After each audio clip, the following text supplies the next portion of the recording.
представляет вашему вниманию новогоднюю пьесу «Леденукас». Ее написал Костас Кибинскас. В постсоветские и советские времена эта пьеса входила в обязательную программу, и ее знал каждый ученик 5 класса. Когда-то мой Антон, которого почему-то, к сожалению, сейчас нет, будучи 4-летним мальчиком, знал ее наизусть. Ну, постаралась русская мама. Так, ну ладно, это отступление. Что я хотела сказать? Вот Народная студия талантов литовской культуры «Интарик» представляет вам эту пьесу. Роли исполняют рассказчик Дед Мороз, Вальстетис, то есть крестьянин Гинтерс, и Леденукас, это я, Елена. Либретто. В ледяном замке жил Дед Мороз. Был у него внук, хвостунишка. Как ни старался заморозить рабочего человека, не смог. Мораль. Работа Мороза боится. Пьеса будет прочитана на исконно литовском языке. Особо понимающий литовский язык прошу не ржать. Так, ну что, читать? Начинай. Ну ладно, читаю. Ledo rūmuose nuseno, senis šaltis sau gyveno, ir turėjo jis anūką, šaltanosį ledinuką. Geras buvo tas anūkas, šaltanosis ledinukas, nesurūgęs, nesustyręs, bet kur eina, ten ir gyrės. Moku kalti ledo tiltus, moku malti sniegą miltus, zuikį puikiai užpustyti, ežikežį užmigdyti, mėgavarlis pustažandis ir barsukas kietas sprandis. Ką barsukas, aš ir meška, kai paspaudžiu šonai brašką. Visą žemę jei norėčiau, aš sušaldyti galėčiau.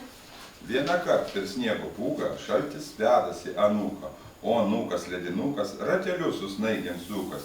Žiūri vėžį sėdi ponas, nuo rielkos net raudonas, ir į kailinius storiausius storas ponas įsirausias, ir kelius ir ilgas kojas zebrų kailiai susiklojęs. Šast anūkas ledinukas ir po zebrų kailiais brūkas, šalta nosis šaldo poną, šalą balą pono nosis, ir nuo rankų ligi kojų ponas kaulon suragojo. Na, matei? Anūkas gyrės. Ne, senelė, aš ne vyrus. Moku kalti ledo tiltus, moku malti sniegą miltus, zuikį puikiai užpustyti, ežikežį užmigdyti. Ir sušaudyti storą poną nuo rielkos net raudoną. Visą žemę jei norėčiau, aš ir saldyti galėčiau įvidėti. Na jau, na, jam šaltis sako, dar tau girtis neužteko, tu sušaldyt žemę, tau sušaldyt žemę knietį, o sušaldyk tu valstietį. Pažiūrėk, tenai už valkos pagiryjis kerta malkas. Nusijuokė anūkas. Aš nebūčiau ledinukas. Jei valstėti pagal traką, nesušaldysiu į ragą. Ką valstėtis, jeigu meška, kai paspaudžiu šonai brašką? Pasigyrė, na ir dūmė pas valstietį. А литовская брашка или брашка? Брашка это не брашка. Брашка? Это нет. Pasigyrė, na ir dūmė pas valstietį į pakrūmę, o valstietis malkas kerta, kirvis skamba, darbas verta, užsimoja ir katvoja, tai ten skiedros išlekioja. Meta pirštinės į šalį, ta karšta dienelė. Vienas savo valstietis šneka, o jo rankoj kirvis žvanga. Ledinukas galvą kraipo, pasižiūri, pasišaipo ir galvoja. Tu sušalsi ir kirviuką nepakelsi.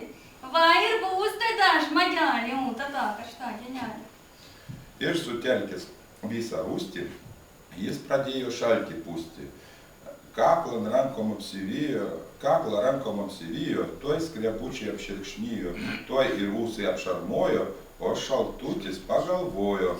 Na, dar vieną šaltą gūsi ir valstietį tu pražūsi. Sugalvosi, kaip tas ponas. Na, rielkas net raudonas. Ir nušokęs nuo pusnyno, vėl jis pūsti pamėgina. Griebė ausį, griebė nosį, o valstietis nusikosi. Ir kiek gali stuobrį engė, net sušalęs kirvis spengia. Baltas tartum pūkas, tupsi šaltas ledinukas. Čiup už kojų, čiup už rankų. Ir į antį įsirango, bet valstietis nesušala, tik į kelmą pleištą kalą. Šaltas sniegas žižaruoja, karštas prakaitas garuoja, pagaliau žmogus prašneko, na ir karšta čia prie trako. Kur tas šaltis pasidėjo? Duotų gūsi šalto vėjo, ledinukas net pašoko, vos iš apmaldų nesprogo. Ir sutelkęs visą rūstį, vėl pradėjo šaltį pūsti, o valstietis be skrebučių krauna malkas ant rogučių.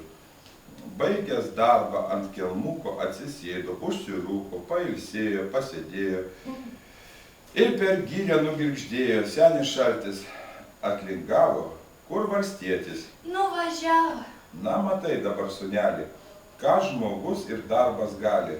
Tau sušaldyti žemę knieti, ką ten žemė, jei valstietį šaldė tu prie šilo, nesušalo, o sušilo, nors valstietis apšerkšnijo, darbas šalčio nesibijo.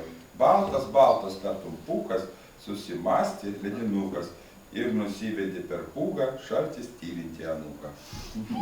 Так, теперь слушаем русский перевод. Я понял все. Ну, кто понял, молодец. Кто не понял,